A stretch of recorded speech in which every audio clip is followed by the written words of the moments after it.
खुलुमबाय रायजोफोर मानगोनां अफ्रि दैमारिनि चेनेलाव हेलो बिथाङा देहाया बारा मोजां नङामोन ब्लगखौ दिनै आंसो लादों ओमफ्रायहाय बिथांनि ब्लगखौ नायगासिनोमोन आं मैखुन आबादखौहाय बोरैहाय ग्रोथ खालामलांनो हायो जौगालांनो हायो बड'लेण्ड इउनिभारसिटियाव मोननाय जायो जों दासो हाबैदोंमोन मानगोनां बिश्वजित दैमारि सारा प्रग्राम मोनसे लानानै फैदोंमोन बेवहाय भिजिट जास्ट ओमफ्राय बिथाङा चेकबो होलांदों इउनिभारसिटिनि डेभेलपमेन्टनि थाखाय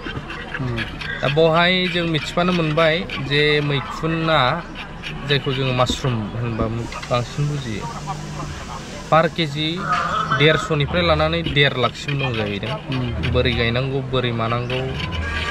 मिनिमाम 10,000 सिमावबो नोंथाङा मैखुन आबादखौहाय मोजां सेटआप खालामना लानाय गोरोंफ्रा आरो मान्थलि 15 to 20,000 माने 15निफ्राय 20,000सिम इनकाम खालामनो हायो होननानै फोरमायनाय गासै भिडिअ आदा अफ्रिनि चेनेलाव नुदों हगारबायना दासो हगारबाय बिथाङा दा मोनसे बुस्थु नायगासिनो दं नैबे बिथाङा रुंसारि जाबाय मैया थांनाय मोनायाव मैयासो लोगो मोनदोंमोन जोङो गुवाहाटीयावहाय ओमफ्राय नैबाव मोनसे दं बेरे बेरे हाबा बिराद गोबावनि उनाव गोबाव माने देग्लाय फार्स्ट टाइम जागोन बियो 2024 मा होनगोन बेखौ 2024 मायथाइनि 2024 मायथाइनि ना गोदान दिनै फार्स्ट टाइम मोनजाजेनदों हाबा 25आवबा आरो नै 27 तारिखआव दंबावो नभेम्बराव माबायावहाय आमथिखायाव मालिबिथायाव नोंलाय फैग्रा फैया लेङि हाबायाव सोर थाङो जों मोनसे डायलग होयो सोमदोन बरगयारिनि फंबायनिसो बाव लेङि हाबायाव सोर थाङो जानाया सेमेस थाङो मजेदार जाबावगोन जानाया लेङि हाबायाव सोर थाङो सेमेस थाङो तारमाने जों सैमा जाहैखायो जों नै बिदि डायलग होग्रा दंब्रा जों इदि सासे बोराय बिराद साख्रियालबो मानसिया ओमफ्राय थमफ्रा नुजानाय जिगोर आरो लेङि हाबायाव सोर थाङो सेमेस थाङो बाव फैखायो नि गाज्रि मोननालै सोलायबाव फैला जे बरगयारि बिथाङाबो नै स्टेटास होदों बिथांखौ मनेस्वर आच्छा बिथांखौ गोबां मानसिया मिथिया खिन्थु बिथाङा इन्टारनेशनेल लेभेलावबो मोनसे स्टेटास दंमोन मोजां स्टेटास दं मुं दं इन्डियान गभर्नमेन्ट एकाडेमि बान्था मोननाय मानसिफोर जोंना सारानै फोरमायबाय इन्डियान गभर्नमेन्टनि ललित कला बान्था मोननाय ओमफ्राय दा जों बिनिफ्राय ओंखारनोसै दसेनि उनावनो आं मोनसे बुस्थु बायलांनांगौ पाइप न'आव दै सारनो बिश्वजित दैमारियाबो स्टेटास मा फैदोंब्रा दैजों प्रडाक्सन बिश्वजित दैमारि साराबो होदों बेसआव मुंदांखा महरगिरि मनेस्वर ब्रह्मआ हरखाब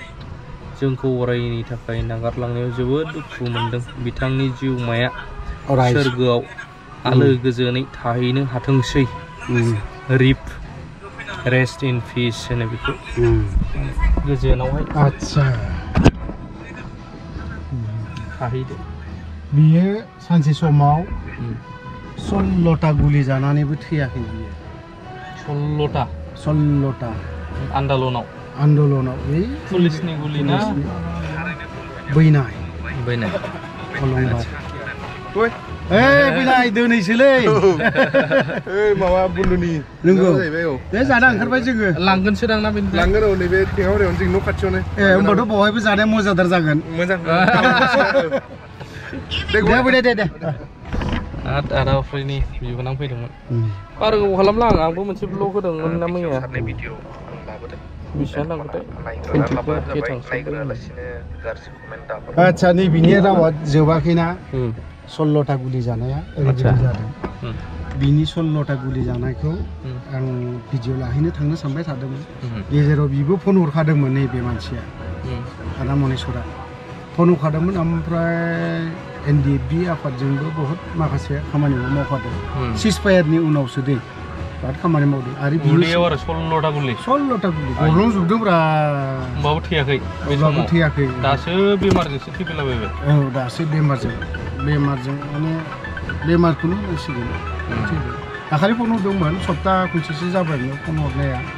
आं बुंदों जे दा फनाव माथो सावरायबाय थानो लोगो मोनबा मोजां सावरायगोन माखासे बाथ्राखौ सोंदोंमोन सोंनायालाय बियो ओमफ्राय आं रिप्लाय होआखै आं खारन फना बिराद गाज्रि ना नङा होमबा माबा जायो टेपिं माने रेकर्ड जायो जोंसो मिथिया जोंसो खालामलाया खिन्थु बैसोरथ' मिथिजोबो ना सरकारनि मानसिफ्रा ओंखायनो सावरायलायासै लोगो मोनबा सावरायगोन सानदोंमोन आं फैबा न'आव फैबा बिजनियाव न'आव बिजनियावसोखा मबाइला बेटारि चार्ज गैला बेखिनिल'नो नायनि दा मोनाहालागै नाजानि बारा गोबाव खालामला रायजोफोर ब्लगखौ बेखिनियावनो दोनथ'बाय